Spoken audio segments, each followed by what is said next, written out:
Last few tutorials we've seen what a nice convenient class the JDBC template is.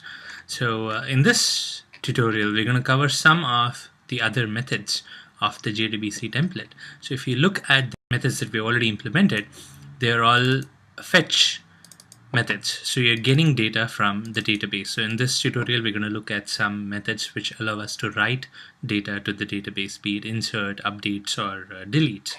Before we start, I'll just like to clean up some code in this class.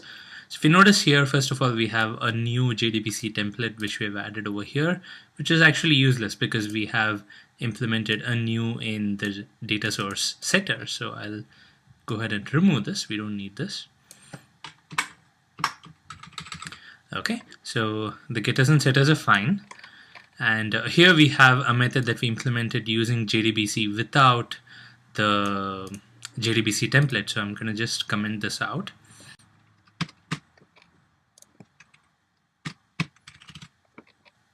And of course collapse this.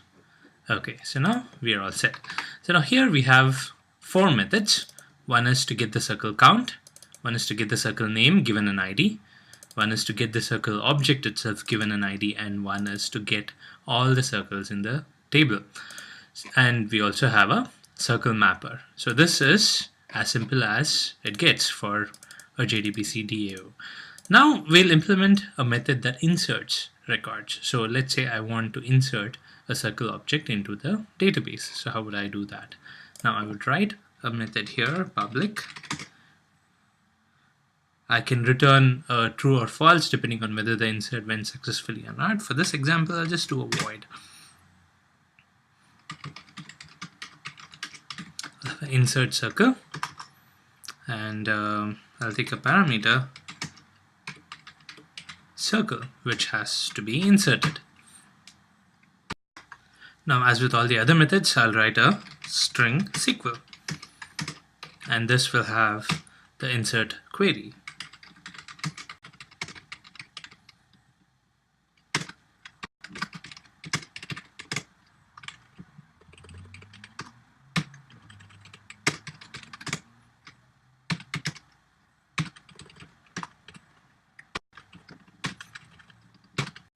Okay, so this is our simple insert query, which is parameterized. Now I need to pass this SQL query to a JDBC template method. Now the question is, which method should I use? The method that I use is JdbcTemplate dot update. Now the JdbcTemplate.update has, again, as with a lot of other methods in the JDBC template, you have multiple signatures. I'm going to use this one, the one which takes in a string, SQL, and object array. So you notice here you have two signatures over here to pass in the arguments. One is as varargs and one is as an object array. So this is something that was newly introduced in Spring 3.2, so that you can have multiple arguments as array because of the vararg support in Java. But this is the one where you have a constant number of arguments. The middle argument, the second argument, is an object array where you can pass any number of arguments. So I'll use this one for now. So the first parameter is the SQL. The second parameter will be a new object array.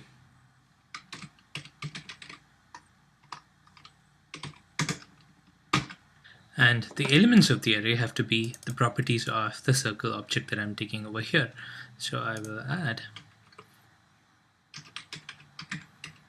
circle.getID and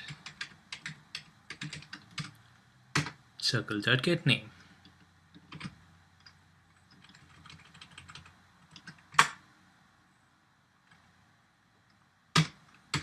And that's it. So I'm inserting a record into the table. So I'm using the JDBC template's update method. I'm passing in the query itself, and I'm using an object array to pass in the actual values which will get substituted for the placeholders in the query. So the values happens to be the properties of the object that I'm receiving as the argument to the method. Okay, so now let's save this. And of course, since I'm using a void, I don't have to insert anything, but I can use some kind of a check to make sure that this has gone through successfully. Probably have a catch block where I return a false, but for now this should do. Now let me call that method over here. So I'll use the DAO dot insert circle. I will use a new circle. Notice that we have a circle constructor that takes in the values of all the member variables. So I'm going to use that. I'm going to pass 2 and let's say second circle. Okay, and I'm going to leave this as it is, which prints out the size. Now let's save and run this. And there you see, you have a count of 2 now because it's inserted the second circle. So when you do a get all circles, it's going to return me a list and it's printing the size, which is now 2. And now let's just to test it one more time, I'll pass in 3 and third circle to make sure that the count goes to 3 now. Yep, it does. So the insert is working fine. Now we've used the update method for an insert query. So this update method works for even update queries as well as delete queries. In fact, you can even use the update method to run stored procedures. So you can have a SQL that says call and the stored procedure name, and you can use the update method to run that stored procedure also. So now before we wind up this tutorial, there is one other method of the JDBC template that I would like to discuss, and that is the execute method. The execute method is kind of a generic method where you can pass in some SQL statement to be executed, and this is actually a good fit for running SQL statements like a create table, for example. You would normally not have create table statements or any such data definition language statements or DDL statements as it's called inside your code, but you'd probably have some kind of a module to create all these tables that's required for your application up front, and in that module might have classes that run these DDL statements. So all the statements that you see over here are DML statements, so you are manipulating the data. But if you are writing statements that actually construct the tables and the data structure in your database, then execute is a good fit for running those queries. So I'll just show a simple example of that, and I'll have a public void, and I'm going to write a method here that creates a triangle table. So I'll say create triangle table. And again, as I said, these kind of methods are rare. You would normally have data manipulation language SQL queries running in your code, and these would just be some kind of an initialization code which would just get everything set up and running. So let's say I have a string that creates a table.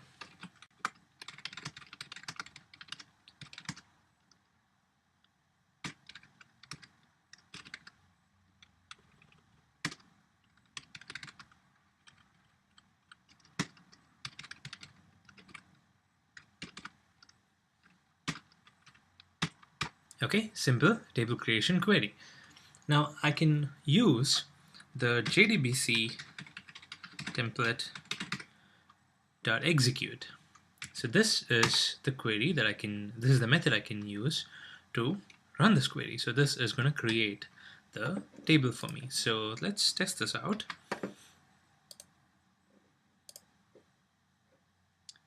I'm going to comment these two out. And I will call DAO dot create triangle table. Save and run this. Okay, obviously we'll not have any output over here, but let's try checking if the table has been created. So I have one terminal window here which has the database running, and now I'll open another terminal window in which I'll connect using IJ. Now I'll paste the connection string within quotes here and end it with a semicolon. Now I'm connected to the database. So now I can do a select star from triangle, and it should return me yes. So a triangle has been created, a triangle table has been created with the definition that we have specified. So this is how you can actually create new tables and write some DDL statements in your code, and you can use the execute method of the JDBC template to run them. So these are some of the common JDBC template methods that you would normally use. There are a lot of methods available actually, and there are many that might be handy in certain situations. I haven't covered all of them, so it's actually a good idea to go through the Java docs and pick something that is ideal for the job that you have on hand.